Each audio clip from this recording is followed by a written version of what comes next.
more serious note, I'm honored to be standing beside Janet Williamson, who had the unfortunate task of losing 2 kids to cancer. So Janet is with us. She was started, what, 3 or 4 years ago? Longer than that. It was 5 years. 5 years ago. But I missed 1 year. But her story is what it's all about. So I want to introduce, and please listen carefully, and in fact, move forward a bit, if you can, to Janet here. Let's give it up. Thank you, Janet. Thank you. Good morning. We all know that children with cancer have an amazing endurance. They persevere in the face of opposition like no one else can. And I can tell you that Campo Chiquillas was a huge impact on my children's lives and on my life as a single parent. And my son Eric probably had maybe 10 years of Campo Chiquillas. And it was the one place where he could take off his weight and be normal. He could step out of his comfort zone and he could be a kid, laugh, have fun, make new relationships. It was the highlight of his entire year. I want to share a little bit of my story about my 2 children, Tanya and Eric. My daughter Tanya had her first bout with cancer when she was 11. She had colon cancer, and even though she had a colostomy, it did not deter her from participating in the sports she loved: swimming, volleyball, baseball, track and field, long jump, horseback riding. She loved sports. And I remember one sport participation, she was in the volleyball competitions. And I knew she was in discomfort, but she would not give up because she didn't want to let her teammates down. And after they won the competition and the victory celebration, she said, "Okay, Mom, you can take me to the hospital." And she had an infection. But that's how Tanya lived her life. She went on to go to university, Western Ontario. She wanted to give back to what she's received. So she volunteered at the Cancer Regional Center doing pedigrees for breast cancer research, while she also worked on her biology degree and her honors in genetics. A month after she graduated with her degree, she was diagnosed with a glioblastoma brain tumor, underwent surgery, radiation, and subsequent clinical trials. While she was going through all this, she wanted to share her genetic knowledge. She had no memory loss from all the procedures.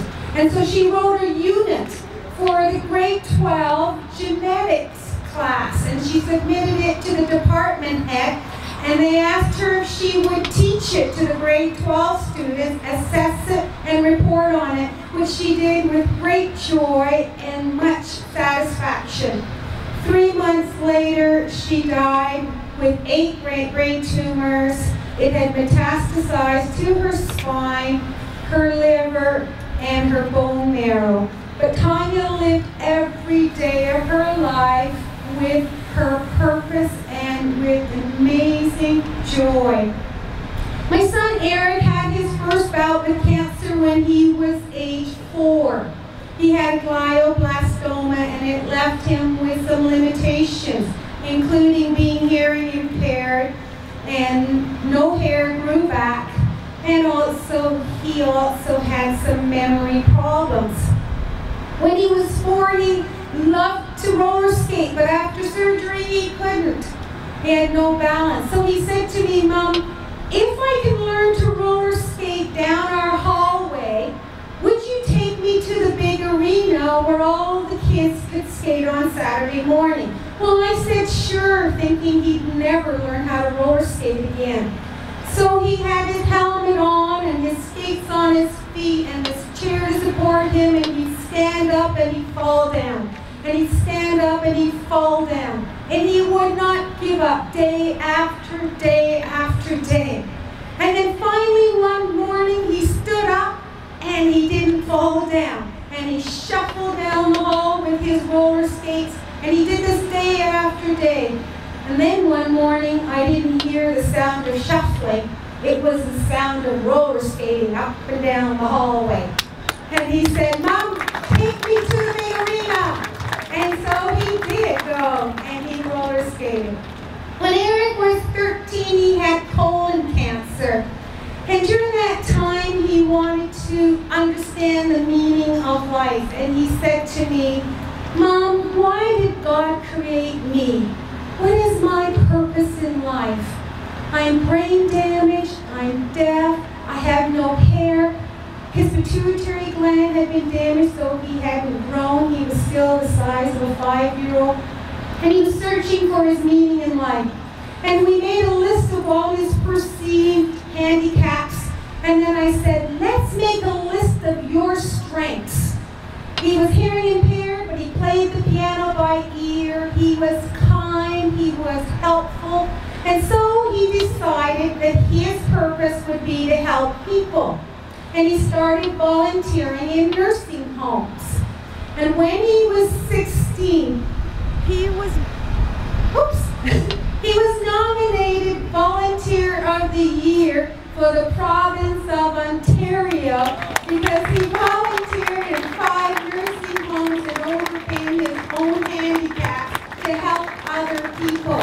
When he was 21, he'd already had lymphoma when he was 16, and then he had another brain tumor. And he said, you know, volunteering and helping people has been my purpose in life.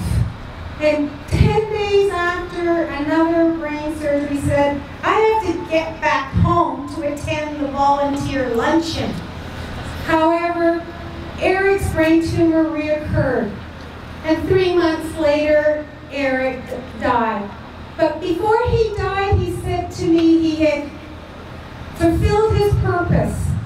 And he said that the purpose of a rainbow was to help people. And I was going to be one of them. And he said, when I die, I'm going to ask God to turn me into a rainbow. Then every time you see a rainbow, you'll think of me and I'll help you. And you know, the day Eric died, it rained and there were rainbows in the sky that people reported up to 300 kilometers away. And I just want to encourage you because my stories are very much the typical stories for a lot of kids with cancer. They have so much endurance and perseverance and such a love for life. And Camp Ochaghias was part of my son's inspiration to become everything he was created to be. It gave him such an opportunity to grow beyond himself. And it helped me also as a mom to see the joy that it brought him when he went to camp. It was the highlight of his entire year. And so I just want to encourage you that as you cycle today, you are making a difference. Every penny you raise is making a difference because kids with cancer, they make a difference in our lives. Thank you.